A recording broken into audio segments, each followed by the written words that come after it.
Briefly, a few facts about fallout.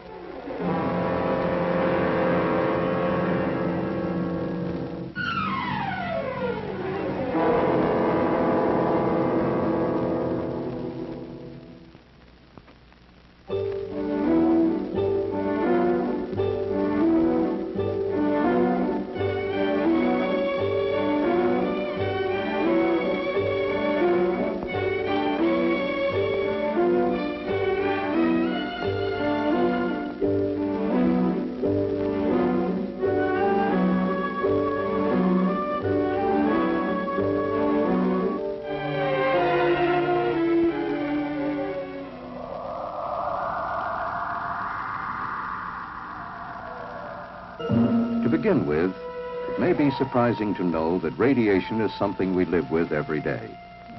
It has always been with us. Our own sun, like each of our millions of stars, is a raging nuclear furnace that shoots out showers of tiny particles along with invisible rays that we call radiation.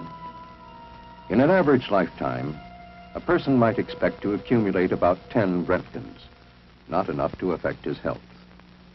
We don't worry about these small amounts of natural background radiation. But to safely handle larger amounts, we must keep our distance and shield ourselves.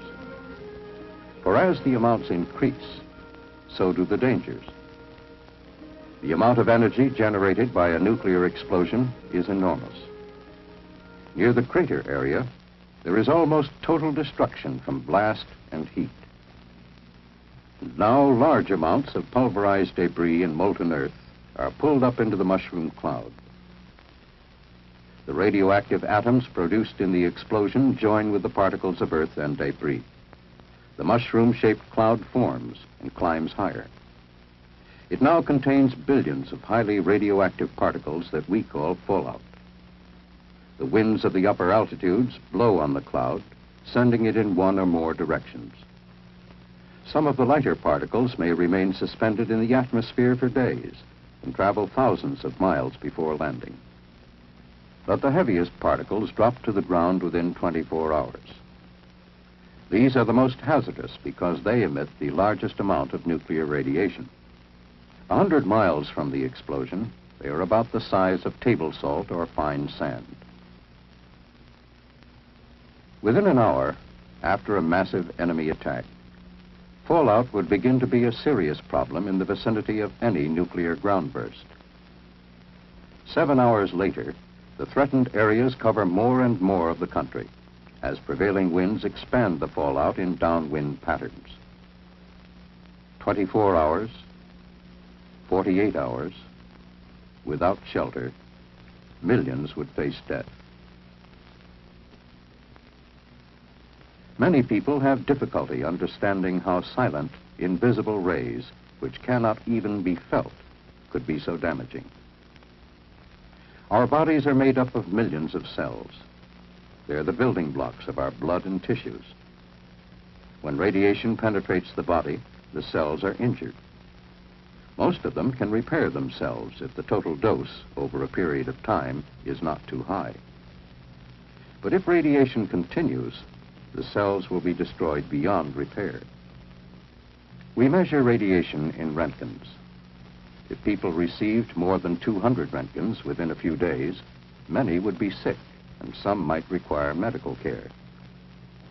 300 Roentgens could cause severe radiation sickness, or possibly death. And as we go beyond 300, the danger increases rapidly. But we are not without personal weapons of defense. One is distance. The greater our distance from the fallout particles, the less radiation we receive.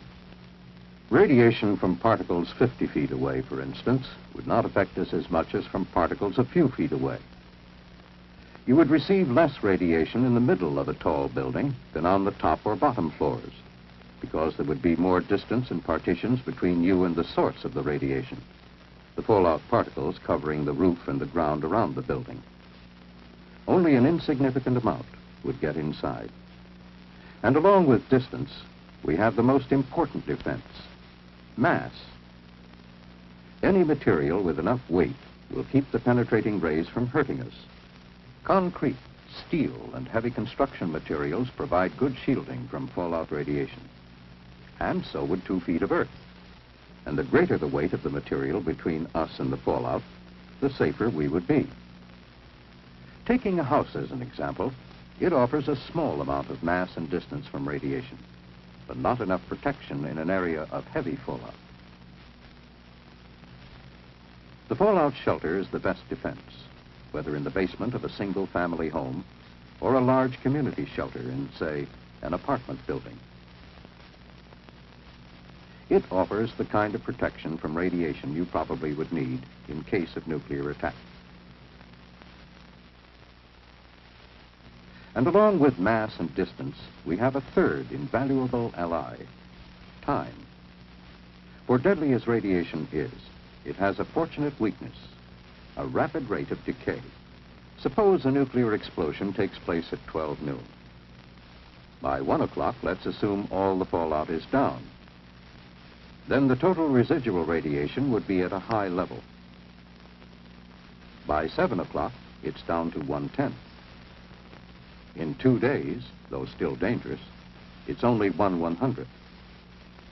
But in 2 weeks, it's only 1/1000th. So we would not have to take maximum precautions indefinitely. We need food and water to survive. But if fallout settles on your food, the food itself isn't harmed or made radioactive, since radiation only damages living tissue. You simply remove the fallout particles using everyday methods of food preparation, peeling, wiping, or washing. Fallout swallowed accidentally with food or in drinking water would do you no immediate harm. But for long-term safety, it's best to filter the fallout particles out. Actually, the hazard from contaminated food and water is very small compared with that from external gamma radiation. And hungry or thirsty people or animals should not be denied food and water because of possible contamination. If we remember these facts, if we act on them intelligently, we can increase our chances of surviving nuclear attack. And the key to survival is adequate shelter. That's why the federal government has a nationwide shelter program. The goal is adequate fallout shelter space for every man, woman, and child. And this goal can be reached. For with knowledge of radiation, we can face the facts about fallout and take action to protect ourselves against this hazard of the nuclear age.